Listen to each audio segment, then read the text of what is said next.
땅에서 보물을 캔다.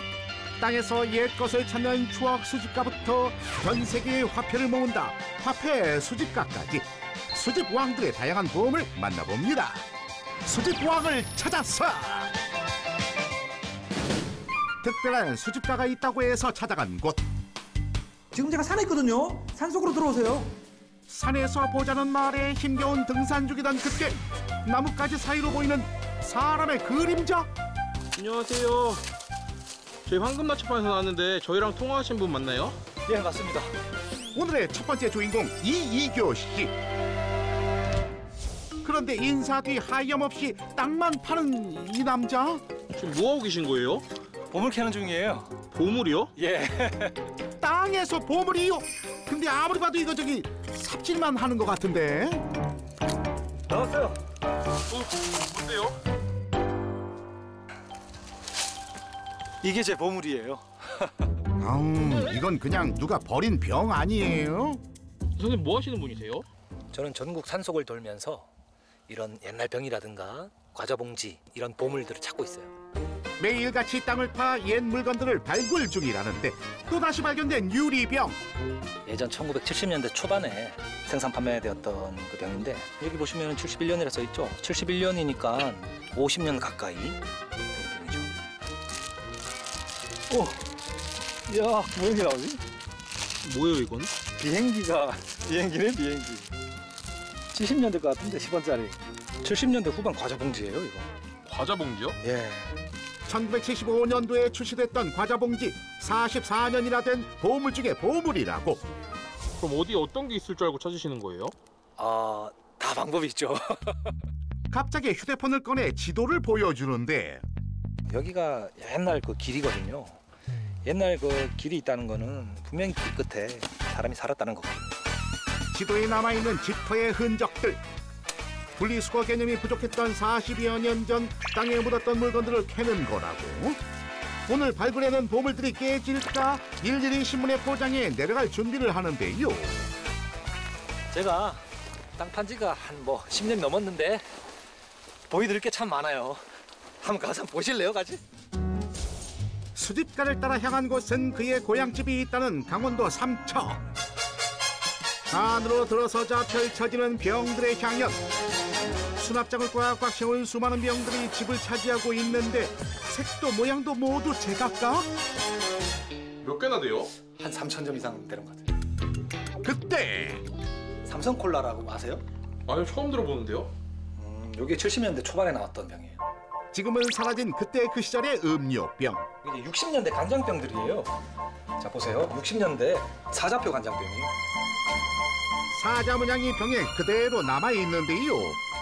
이외에도 60, 70년대에 사용했던 조미료병부터 단종된 음료병, 맥주병 같이 생긴 막걸리병까지 종류도 엄청납니다. 이때 꼭 보여줄 게 있다며 방으로 향하는 수집가. 제가 제일 아끼는 병이죠. 가장 아낀다는 병, 그 이유가 궁금해집니다. 이게 예전에 60년대에서 70년대 초반까지 나왔던 청주병이에요. 지금 대한민국에서 발견된 유일한 청주 사업 스크린병이죠. 청주병 중 유일하게 페인팅이 된 병으로 매화 그림이 선명하게 남아있는데 이거는 한 500만 원까지 주겠다고 하시는 분도 계셨어요. 수억을 준다고 그래도 제가 팔 수가 없죠. 이번엔 봉지. 집안을 가득 채운 다양한 과자 봉지들. 거실은 물론 방 안 곳곳이 봉지로 빈틈없이 채워져 있다. 이게 71년도에 나왔던 새우 과자 봉지인데 이렇게 또 짝퉁 시리즈들이 또 이렇게 또 쭉 나옵니다. 여기 보세요. 이렇게 홍새우, 생새우깡, 꽃새우 이렇게 해서 짝퉁이 참 많이 나왔어요. 이외에도 10원짜리 과자 봉지 컬렉션부터 알록달록 다양한 그림이 그려진 봉지까지. 이 봉지를 보시면 아시겠지만 거의 전부 다 이제 만화 시리즈들이에요. 이걸 보고 있으면 어린 시절 초등학교 때 그때 친구들도 막 생각나고. 그래서 저에게는 그냥 봉지를 보고 있는 자체만으로 완전 타임머신 그렇다는 기분이에요, 이게. 어린 시절부터 수집왕의 기질이 보였다는 그. 할 때부터 온 친구들은 장난감 가지고 놀고 이러는데 아들은 온 산을 놀러 다니면서 약초 캐고 도라지도 캐고 참 이런 장난만 하고 다녔어요. 산을 좋아해 성인이 된 후에도 자주 약초를 캐러 다녔다고? 약초를 캐다 보니까 뭐 옛날 병이라든가 봉지가 나오는 거예요. 그걸 보면서 너무 재밌더라고요. 그래서 뭐 한 점 두 점 뭐 모기 시작했는데 어쩌다 보니까 이렇게 많아지게 됐죠. 이젠 스스로를 추억 수집가라 부르며 매일같이 보물을 찾아 나서는데요. 누군가는 이런 추억들을 잘 보존해서 후세에 남겨줘야 한다고 생각을 하는데, 그리고 저 혼자 추억하기가 좀 아까우니까 뭐 전시회나 뭐 어떤 박물관을 통해서 많은 분들과 함께 추억을 나누고 싶습니다. 두 번째 주인공을 만나러 간 곳. 이번엔 무슨 수집가일지? 네, 안녕하세요. 예. 엄청 귀한 걸 수집한다고 해서 왔는데 맞나요? 예, 일단 들어오세요. 주인공을 따라 집 안으로 들어서는데 어째 휑해요? 막 뭐가 엄청 쌓여 있고 이럴 줄 알았는데 아무것도 없네요. 예, 제가 수집하는 것들은 이게 놓을 수 있는 것들이 아닙니다. 들어와 보실래요? 뭘 수집한다는 걸까? 자, 여기가 제가 수집하는 것들입니다. 네? 설마 책장에 꽂힌 이것들이요? 이건 그냥 평범한 앨범 아니에요? 아니 앨범을 모으시는 거예요? 아니, 앨범을 모으다니요? 이게 다 화폐예요, 화폐. 돈, 머니. 전 세계 화폐를 모은다. 화폐 수집가 신동현 씨. 책장을 가득 채운 게 정말 다 돈일까? 자, 한번 보시겠습니까? 확인을 위해 앨범을 펼쳐봤는데 정말 돈이다. 앨범을 가득 채우고 있는 다양한 나라의 화폐들. 세상에 이게 다 얼마래요? 정말 엄청난 양. 이거는 뭐 아무것도 아니고요. 세 발이 핍니다, 이게. 그리고 제가 가지고 있는 거에 한 50분들 1도 아마 채 안 될 겁니다, 이게. 그러면 도대체 모으신 화폐가 몇 개나 되는 거예요?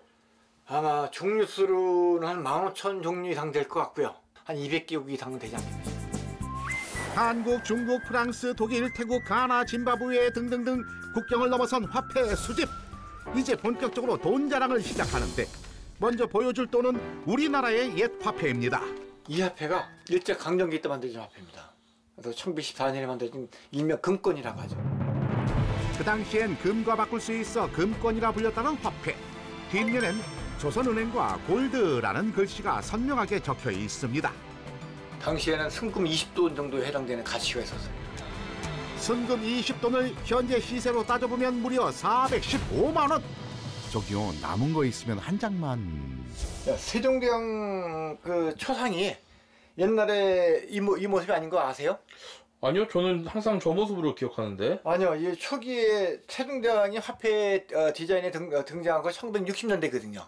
그때는 이 모습이 아니었어요. 세종대왕님의 옛 모습 궁금한데요. 이게 1960년에 세종대왕 디자인에서 나온 최초의 화폐가 되겠습니다.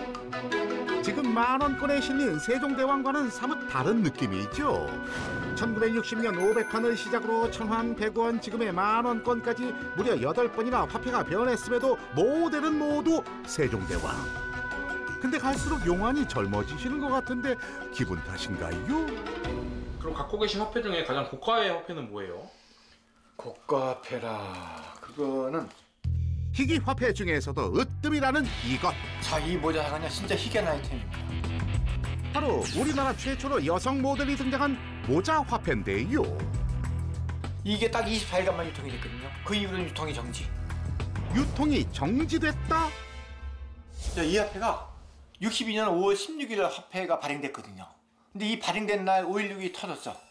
그래서 24일 후에 6월 10일 날 3차 화폐 개혁이 이루어지면서 이 화폐는 단명에 그친 화폐가 되겠습니다. 모든 수집가가 가지고 싶어하는 열망하는 그런 화폐가 되겠습니다. 희귀템. 화폐 거래 사이트에서 거래가가 무려 300만 원. 제가 신기한 거 한번 보여드릴까요? 자, 보세요. 이번에 소개할 화폐는 빅 사이즈를 자랑하는 러시아의 500루블 화폐. 이 화폐가 1900년도 초반에도 위조 방지 기술이 있었습니다. 화폐에 조명을 대자 숨겨져 있던 또 다른 그림이 모습을 드러냅니다.